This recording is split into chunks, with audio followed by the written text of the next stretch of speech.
Hello बच्चों, तो हम लोग यहाँ पर पॉलिनॉमियल का इंट्रोडक्शन के बारे में जानेंगे और यहाँ पर एक्सरसाइज 2A को भी हम लोग सॉल्व करेंगे। ये आपका चैप्टर नंबर 2 है। बहुत से बच्चों ने कहा कि ज़रा इस पर सर वीडियो बनाइएगा, तो मैं आप सभी के लिए मैं वीडियो लेकर आया हूँ पॉलिनॉमियल पर, जहाँ पर यूपी बोर्ड CBSE बोर्ड के एक्सरसाइज का एक एक क्वेश्चन मैं यहाँ पर कराऊँगा। एक्सरसाइज का कोई भी क्वेश्चन आपको नेट पर नहीं मिलता है, ना ही यूट्यूब पर। मैं यहाँ पर आप लोगों को बताऊँगा कि ये पॉलिनॉमियल क्या है, पॉलिनॉमियल क्या होता है, व्हाट इज़ पॉलिनॉमियल। तो पॉलिनॉमियल को हिंदी में कहते हैं बहुपद।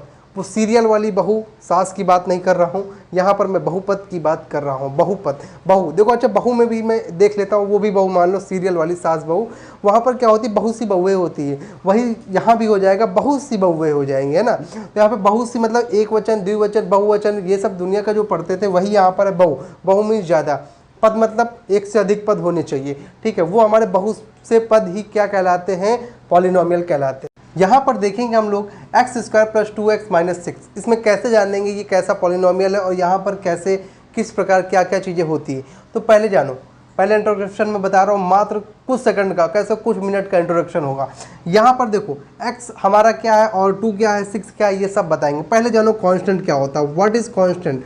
तो कांस्टेंट क्या है, देखो जैसे आप लोगों ने देखा होगा, आपके बहुत से फ्रेंड होंगे ऐसे जो आपका जीवन के अंत तक साथ निभाते हैं, है ना। जब तक आप लकड़ी पे टंग कर नहीं जाते तब तक वो आपका साथ निभाते हैं। वैसे दोस्त हमारे कैसे दोस्त होते हैं, कांस्टेंट दोस्त होते हैं, ठीक है। कैसे दोस्त होंगे, कांस्टेंट, मतलब ऐसे दोस्त जो हमारा ज़िंदगी के अंत तक, आखिरी पल तक हमारा साथ निभाए, वही हमारा कांस्टेंट। मतलब वो कोई भी समय हो, दुख हो या सुख हो, वो हमेशा आपके दुख सुख में साथ रहते हैं। ऐसे दोस्त हमारे कांस्टेंट कहलाते हैं, मतलब जो कभी चेंज ना हो, समय के साथ परिवर्तित ना हो, वो हमारे कांस्टेंट कहलाएंगे। इस इक्वेशन में कांस्टेंट हमारा क्या है, देखिए इस इक्वेशन में जो कांस्टेंट है ना, वो कांस्टेंट हमारे ये होंगे, जैसे 1 2 3 4 ये कांस्टेंट। अब 2 को मैं दुनिया के मानो किसी में दूसरे देश गया, 2 को मैं बोल दूँ 4, ऐसा नहीं होता है।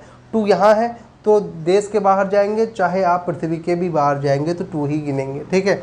तो 2 ये इस इक्वेशन में देखो, अगर इसके पास देखिए 1 रहा होगा, है ना, तो यहाँ पर 1 हो गया इसका कांस्टेंट, 2 हो गया। ये सब हमें कांस्टेंट होते हैं जो समय के साथ परिवर्तित नहीं होते हैं, इन्हें ही हम लोग कांस्टेंट कहते हैं। अब दूसरी चीज़ जानिए क्या, कि वेरिएबल क्या होता है, व्हाट इज़ वेरिएबल। वेरिएबल इस इक्वेशन में क्या है, वेरिएबल ऐसा है, ऐसे दोस्त परम मित्र आपके जो आपका साथ छोड़ दें, वही हमारे क्या होते हैं, वेरिएबल्स होते हैं। इस इक्वेशन में जो वेरिएबल है वो x है।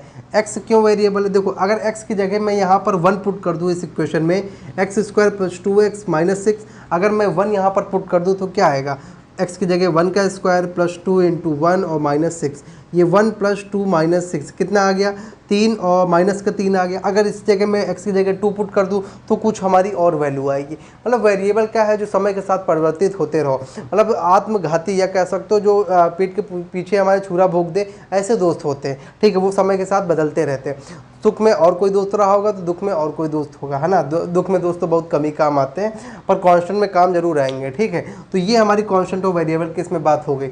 हम लोग बात करने जा रहे हैं टाइप्स ऑफ पॉलिनॉमियल, कि टाइप ऑफ पॉलिनॉमियल कौन कौन से होते हैं। पहला हमारा कांस्टेंट पॉलिनॉमियल, दूसरा लीनियर पॉलिनॉमियल, तीसरा क्वाड्रेटिक पॉलिनॉमियल, चौथा क्यूबिक पॉलिनॉमियल और पांचवा बाई क्वाड्रेटिक पॉलिनॉमियल, ठीक है। ये पांचों पॉलिनॉमियल है। क्लास 10th का मैं सिलेबस बता रहा हूँ, UP board and CBSE board, ठीक है। तो ये चीज़ जानना है हमें, और चीज़ें नहीं जानना है। मोनोमियल क्या होता है, बाइनॉमियल, ट्राइनॉमियल, ये सब आपको मालूम होगा, ठीक है। यहाँ पर कांस्टेंट पॉलिनॉमियल क्या होता है, देखो ऐसा पॉलिनॉमियल जो कह सकते हो सिर्फ सिंपली डिजिट में लिखा हो, ठीक है। सिंपली डिजिट का बोले तो मतलब सिंपल एक नंबर में लिखा हो, वो हमारा कहलाता क्या है, वो हमारा कांस्टेंट पॉलिनॉमियल कहलाता है। जैसे अगर देखो किसी की पावर अगर हमारी 0 होती है तो वो हमेशा 1 हो जाता है। जैसे अगर 5 की पावर 0 हो गई ना तो ये भी 1 होगा, अगर x की पावर 0 हो गई तो ये भी 1 होता है। ये चीज़ ध्यान रखना, मल्टीप्लाई में ये सब काम आते हैं जब करना पड़ता है, ठीक है। देखो मतलब कोई भी चीज़ हमारी नंबर्स में लिखी हो वो हमारा कांस्टेंट पॉलिनॉमियल कहलाता है, ठीक है। 5x³ x की पावर 0, 2y की पावर 0, इसको हम सिंपली ऐसे भी लिख देते, कोई दिक्कत नहीं होती। जैसे सिर्फ 7 लिख देते हैं, सिर्फ 5 लिख देते, ये भी हमारा सही है, ठीक है। x की पावर 0 का कोई महत्व नहीं होता, हम लोग ने इक्वेशन में दिखाने के लिए उसको ऐसे यूज़ कर लेते हैं, ठीक है।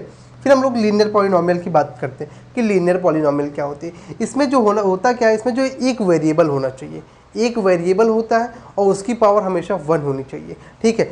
सिर्फ इक्वेशन में, लीनियर पॉलिनॉमियल की इक्वेशन में ध्यान रखना, क्वेश्चन में यूज़ होगा आगे कि इसमें जो इक्वेशन होती है उसमें एक ही वेरिएबल क्या होता है, एक्स वाई जेड कुछ भी यूज कर ले वो हमारा वेरिएबल होता है, वो वेरिएबल एक ही होना चाहिए और उसकी पावर 1 होनी चाहिए। जैसे 5x + 7, x की पावर मतलब वेरिएबल की पावर 1 हो गई, 7x + 2 है, यहाँ पर x की पावर 1 हो गई, 5y की पावर 1 है और +2 लगा हुआ है, तो ये हमारा ऐसे हो गया।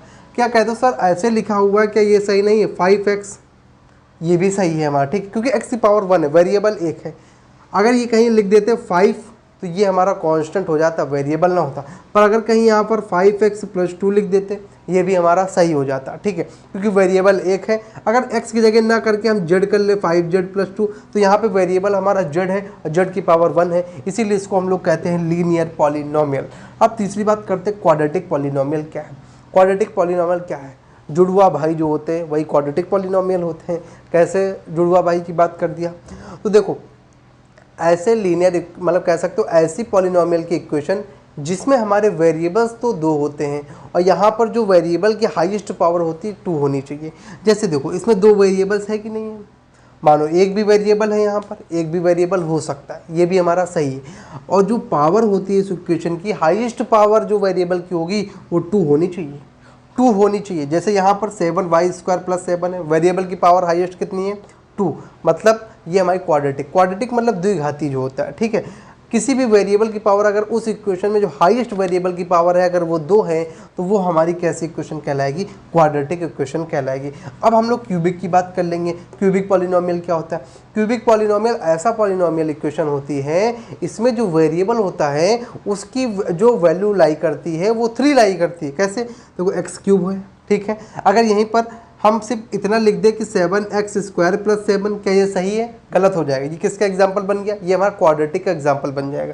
क्यूबिक में क्या होता है, क्यूबिक देखो किसी चीज़ का क्यूब करते हो तो क्या करते हो, उसका 3 तो लगाते हो, रूट में ऐसे लिखते हो, क्यूब ऐसे 3 करते हो कि नहीं करते हो, तो वो चीज़ यहाँ पर नहीं, वही चीज़ मतलब करनी है, बस यहाँ पर वेरिएबल की घात दे देनी है, मतलब पावर दे देनी है, 3 हो जाएगी, ठीक है।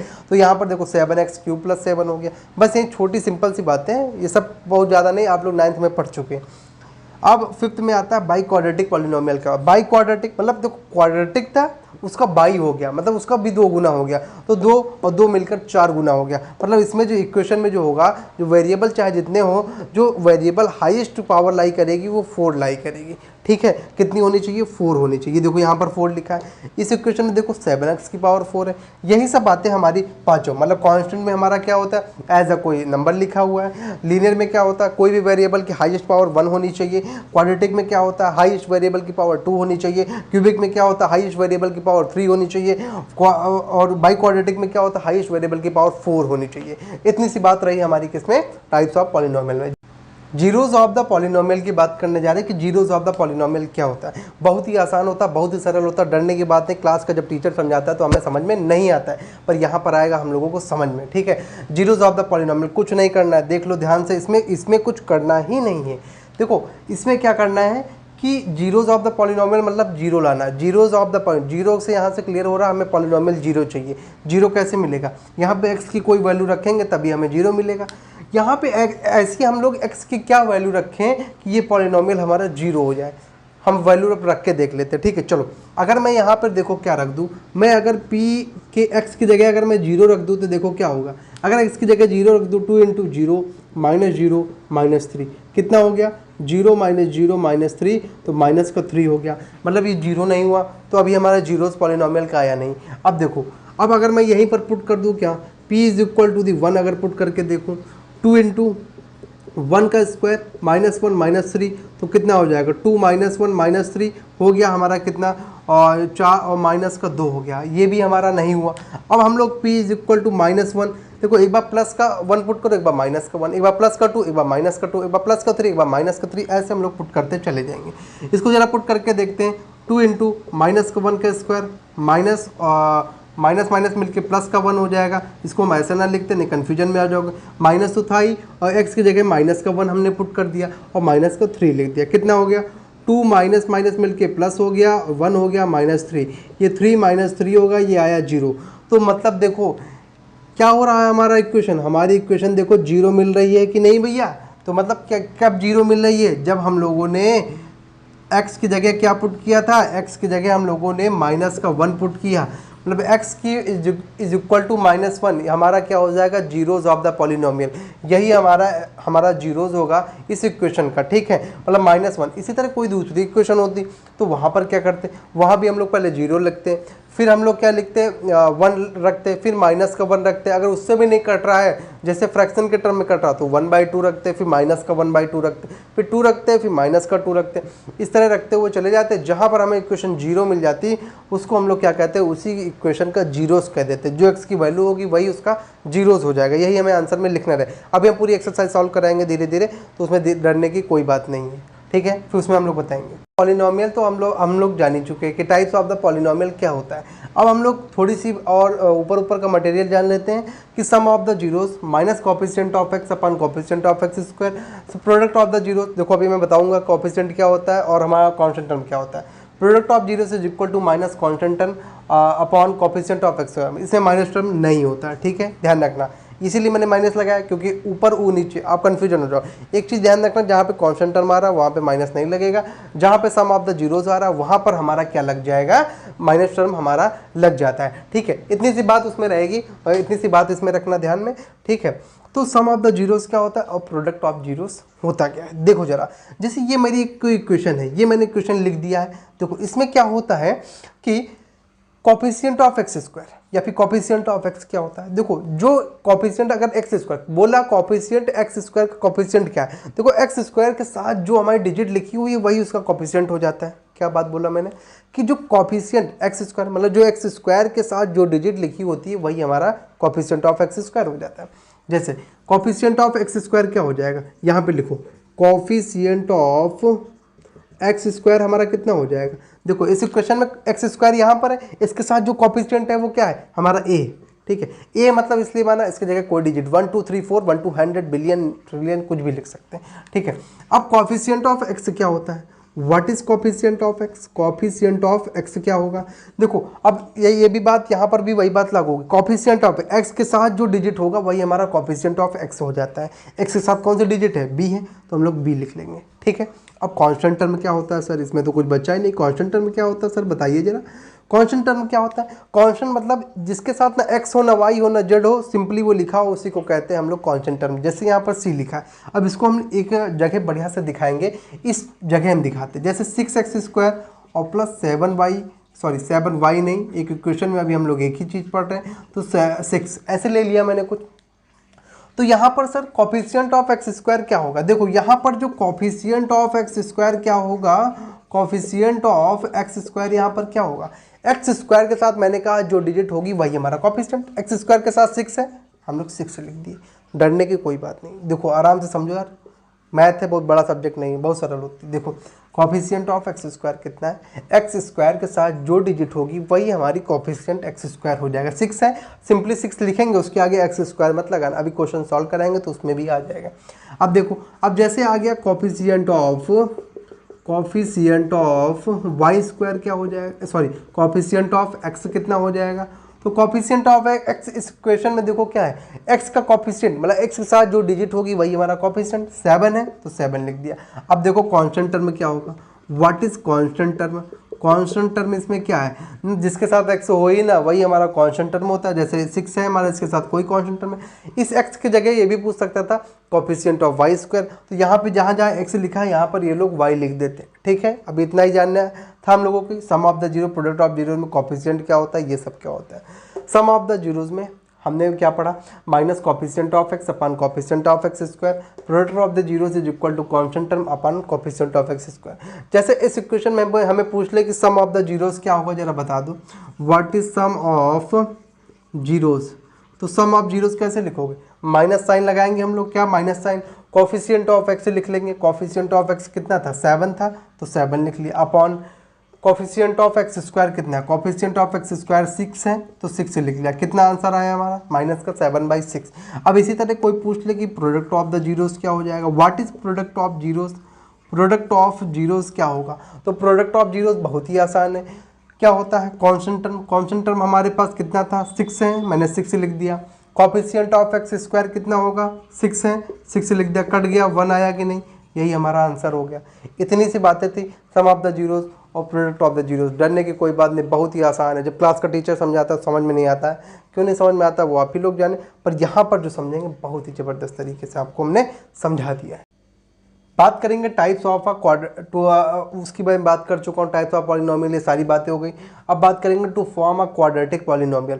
क्वाड्रेटिक पॉलिनोमियल यहाँ पे हमें ज़रूरत पड़ेगी, कहाँ पर हमें इक्वेशन एक फॉर्म करनी होगी, वहाँ से हमें क्वाड्रेटिक इक्वेशन के फॉर्म में एक पॉलिनोमियल को लाना होगा। तो वहाँ से देखो कैसे होगा।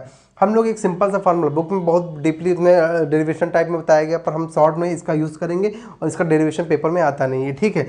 तो सिंपली एक ऐसे यूज़ करेंगे कि एक्स स्क्वायर लिख देंगे, ये ऐसे लिख ही देना है, ठीक है। इसमें कुछ चेंज नहीं करना, कहीं भी होगा तो चेंज नहीं करना है। एक्स स्क्वायर लिख देना, फिर माइनस लगाना, फिर क्या लिखना है, sum of the zeros x plus product of the zeros, मतलब x square minus sum of the zeros. कैसे लिखोगे, निकालना होगा sum of zeros is equal to minus coefficient of x upon coefficient of x square, तो वहाँ से और into x उसमें मल्टीप्लाई कर देना, और plus product of the zeros. Product zeros मतलब प्रोडक्ट क्या होता है, product of zeros is equal to constant term upon coefficient of, हम लोग एक्स स्क्वायर या एक्स जो भी हो वहाँ पे वो लिख देंगे, ठीक है।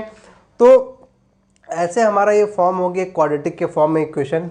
इतनी सी बात हमारी होती है इंट्रोडक्शन में पॉलिनोमियल के, ठीक है। अब हम लोग डायरेक्ट बात करेंगे एक्सरसाइज का क्वेश्चन नंबर 1 की, ठीक है।